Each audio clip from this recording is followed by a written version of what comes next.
All right, let's dive right in.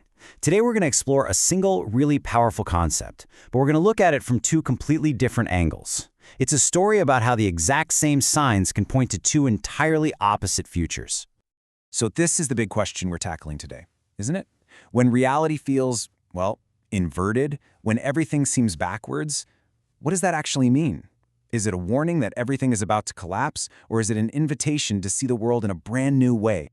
To get to the bottom of this, we're going to look at this theological idea called the one new man, which is all about humanity's ultimate spiritual state.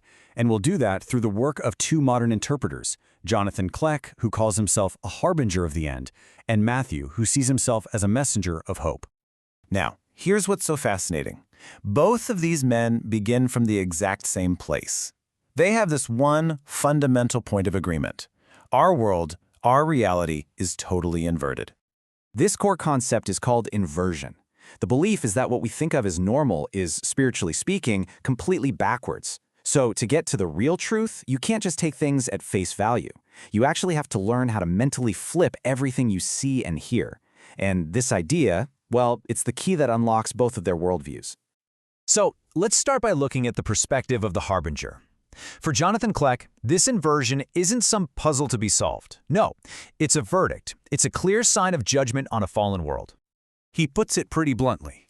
He sees all of humanity as being trapped. And for him, this biblical idea of reconciliation, of creating one new man, isn't a sign of hope. It's the final piece of evidence that the end is here. His mission, as he states it, is to announce that the end of the world is coming.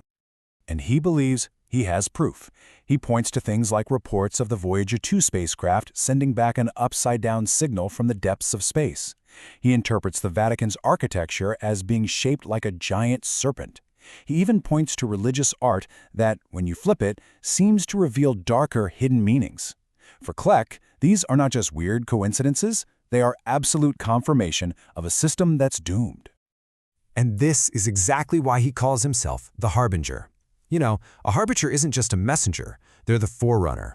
They're the one who shows up right before something massive, and usually catastrophic, is about to go down. The name itself frames his whole mission as a dire warning. Okay, now, let's flip this whole thing on its head. Let's look at Matthew, who sees the very same inverted world, the very same signs, but comes to a radically different conclusion. He reframes inversion not as a verdict, but as a tool. Matthew actually acknowledges the signs Kleck sees, but his interpretation is a total pivot. He says, inversion is not proof of doom. Inversion is the tool. He sees himself as someone who operates in that upside-down mirror space, flipping things around not to prove the world is ending, but to actually reveal a hidden truth. So what does that actually look like? Well, for Kleck, that Voyager signal is a literal spooky message from the abyss. For Matthew, it's more like a symbolic reminder for us to invert our own perception. Where Kleck sees serpent imagery as proof of corruption, Matthew sees it as a warning that, once you see it, helps you escape the trap. You see the difference? One sees omens of destruction, the other sees invitations to wake up. Matthew calls himself a messenger, someone delivering a message of life and hope. He also uses this concept of the heyoka, which is found in some Native American traditions. A heyoka is a fascinating figure, like a sacred clown who intentionally does things backwards to shake people up and reveal a deeper truth, usually for healing. The contrast with the harbinger role is just, wow, it's night and day. So here we are. We have two people looking at the exact same inverted reality, interpreting the exact same signs, but with two completely different missions. One is pointing us toward doom, and the other is pointing us toward ascent. This slide really lays it all out side by side. On one hand, you've got the harbinger of the end. His mission is to warn of judgment, and the outcome is, well, the world ends. On the other hand, you have the messenger of reconciliation. His mission is to help people ascend, and the outcome there is that the world continues, if we choose it. And the most crucial part is that both of these paths spring from the very same scriptural idea of creating one new man. Ultimately, what this all comes down to is the incredible power of framing. The core observations, the things they both see, are identical. But the interpretation, the frame you put around those observations, that changes everything. So the takeaway is really this. Both perspectives agree the world is inverted, and the spiritual goal is to become whole, to become one new man.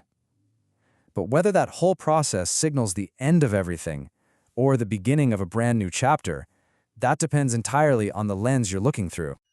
Matthew offers this one final thought, and it's a really powerful summary of that alternative path. He argues that this inverted state isn't a prison sentence, it's a call to action. It's our chance to actively flip our own perspective, and by doing that, choose reconciliation over collapse, choose ascent over the end. And that brings us right back to our original question, but now it's for you.